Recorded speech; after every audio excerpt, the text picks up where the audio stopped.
So in that conversation, the brother said some very profound things to me, and he opened my eyes to make me realize that what I was going through was a trial, and it was a test from Allah to see where my heart was at when it came to him. And was I being selfish? Was I in the right state of mind? Or was I there to be seen of men? And it kind of woke me up to the point where I said, you know what? I want to start going back to meetings after I hadn't been in months. I started going back to meetings, and I would just go. I wasn't participating. I wasn't really, I was just going just to hear a good lecture. But I was hurt, so I wasn't, it wasn't resonating with me the same anymore.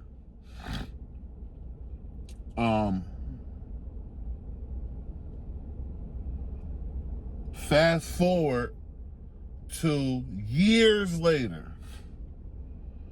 Now, at this time, I had been registered in the nation for 12 years, active for 12 years, and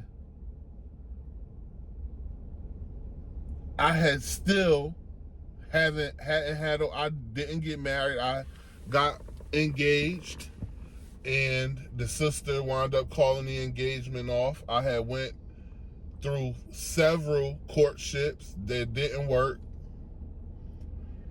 And I just did not understand what is the trial that's on me that's not allowing me to press forward. Why can't I? All my brothers around me are getting married or already had wives. What is it about me? I'm a big guy, but I had slimmed down a lot, because I know a lot of these sisters don't want no big man.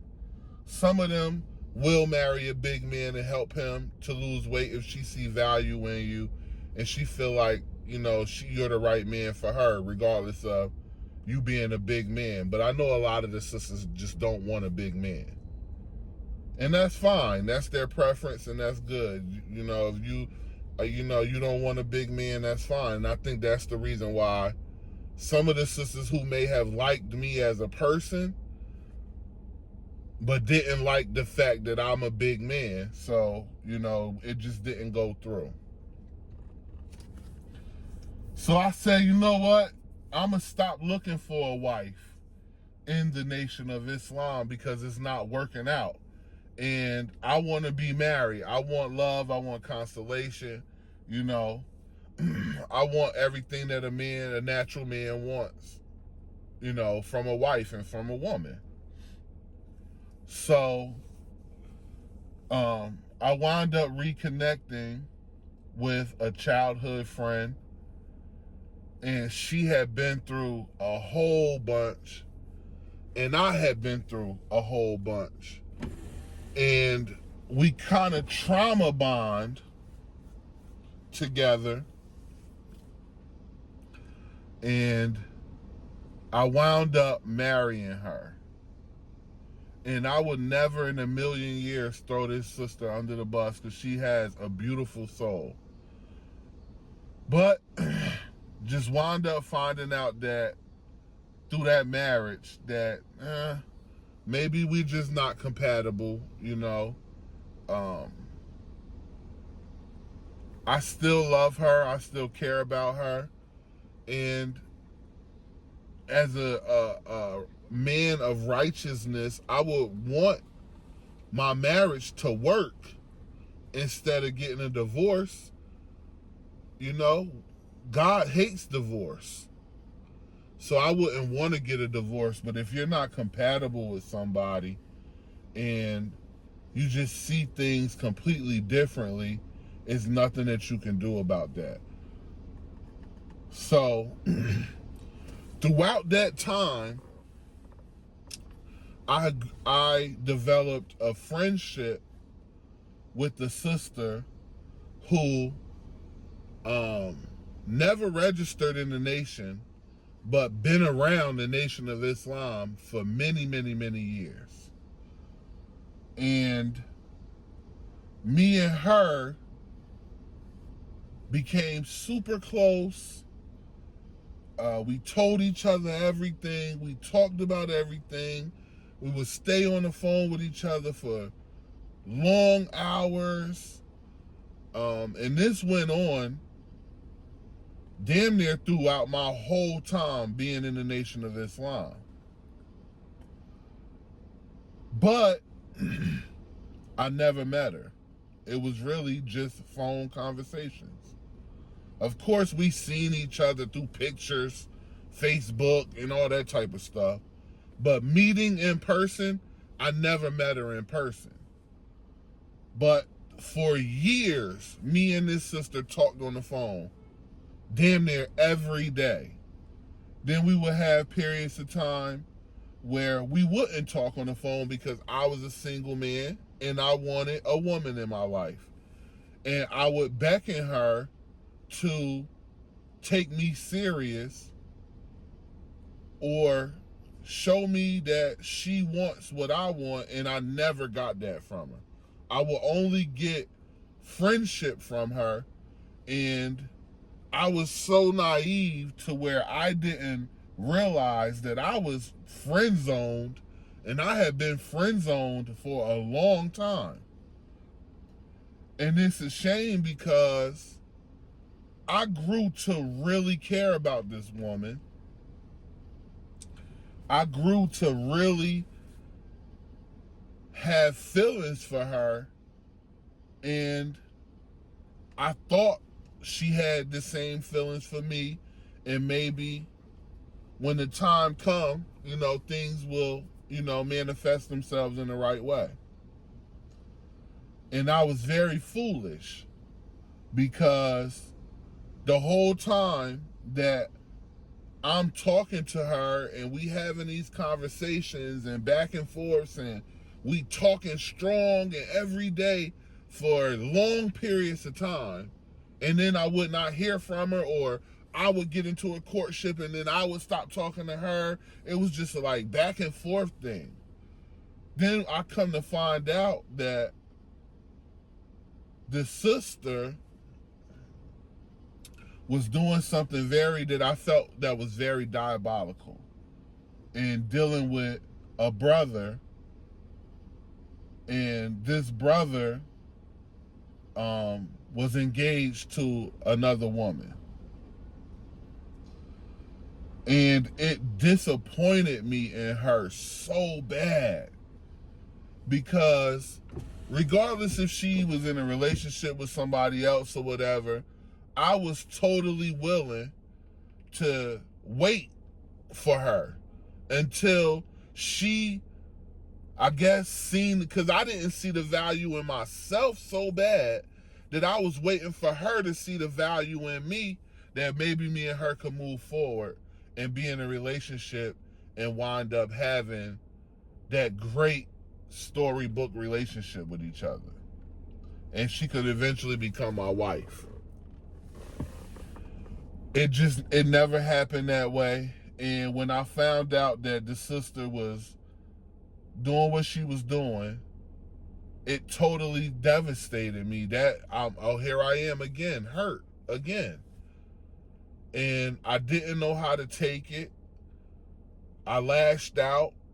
I lashed out at her. I lashed out. I had married another woman. She went back to her ex in the beginning of our marriage. I was devastated by what I just heard from her, because I'm like, okay, if this is not going to work out with my marriage, then I can probably get a divorce, and then I could go and see if I could rekindle with her, and maybe we could move forward. Because in all honesty, I didn't want anybody else. I didn't want to marry anybody else. I would, if it would have been, if she would have been open to me and what I was trying to build with her, I wouldn't have married anybody else. But I wound up doing that because it just didn't work out with her. Then my wife ran off on me. Come to find out, this sister was doing something that I found to be very distasteful. Now I'm just hurt and bewildered all over the place, all over again. And I said to myself, I have to heal from all of this trauma. I have so much trauma in me, and now I'm doing the work to heal from this trauma.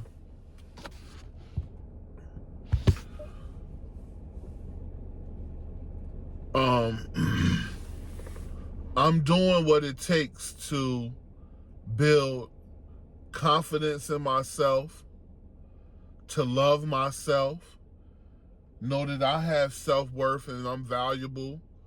And it's just work that, as a human being, sometimes it's just work that you have to do within yourself to heal from the things that make you susceptible to foolishness.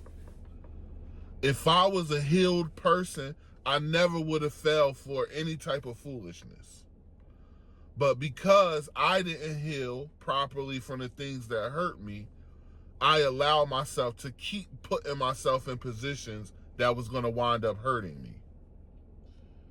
And now I'm on a journey of healing.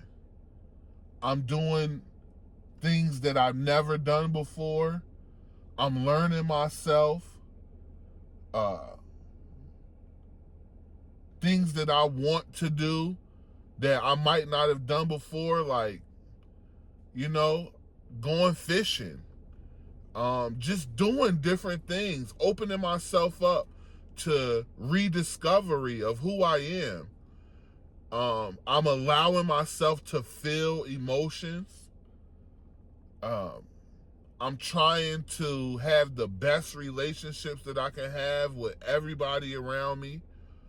I'm on a healing journey. And in this journey, I'm trying to sleep better, think better, eat better, take care of myself better, do things for the people around me, and accepting things that people do for me. Because there was a time when I wouldn't even accept anything that anybody would try to do for me, because my mind was so saturated with pride, because I'm trying to protect myself from everything and everybody. Everybody's out to get me is my mindset. Nobody loves me. Nobody cares. Only thing is only me. I'm my own man out here. Nobody cares about me. The only people that care about me is my children. And I had to let that mindset go. And before I can start to heal from anything, I had to let that mindset go. And I have to start feeling something. I have to feel emotions. I have to remind myself that I am a human being. I deserve to cry. I deserve to get my feelings out. I deserve happiness. I deserve love. I'm worthy of these things. This is not something that I should strive for. It's things that should come to me because I'm worthy of it. So I got to stop looking for it and let it come to me through my positivity, my good energy, me doing things that I'm supposed to do, me getting up and going and walking, me going to see a movie that I want to see. I don't care if anybody's with me or not. Me buying myself things that I want. Me doing things for my children that I know that they want.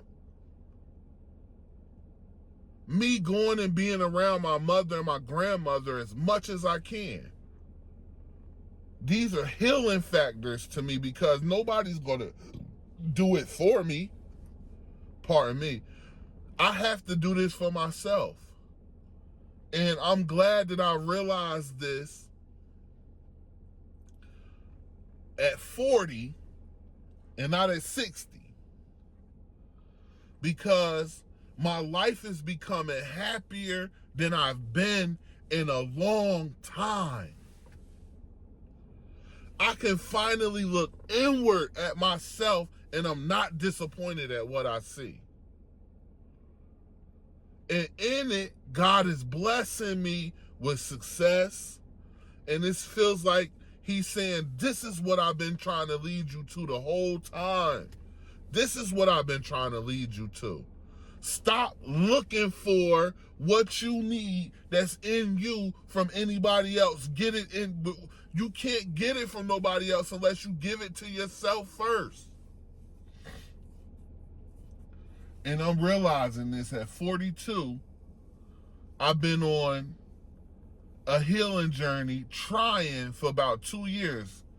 I accepted too much from people that didn't have my best interests at heart, don't love me, don't care about me, only out to use me. I won't allow it no more. My heart is guarded, but it's guarded in a good way. My soul is guarded, but it's guarded in a good way. And throughout all of these years and all of the things that I've endured in the past, from my childhood to now, a 42-year-old man, I'm learning now that I have the ability to find that true happiness, and it's in me more than anything else. I have to come out of my shell, and I have to admit what I've done wrong, what people have done wrong to me, and I have to let it go and find happiness so I can heal, so I can be that healed person, so I can give the people around me, and ultimately the one that God wants for me in my life, I can give her and my children and my mother and my brother, my sister, my brothers in the name. I could give everybody a way better version of myself, and I could give it to me first. So I'm on a healing journey. All of these years of hurt and pain, I'm throwing it up. I am not going to allow misfortune and things, that trials to come into my life to hurt me like that anymore. My mindset is I'm going to take the good with the bad, and I'm going to keep pushing towards my own personal happiness. And that's what's going to help me to heal from the pain and the hurt that I've experienced over these years. So if you see this video, give me a like. I hope that you watch all of them and you pray for me, because I'm on a healing journey. I hope that you are okay. I sincerely do. I pray that your mental health is intact, because I'm trying my best to keep mine intact. And I pray that you're happy. Really happy, because that's what I'm on. Peace.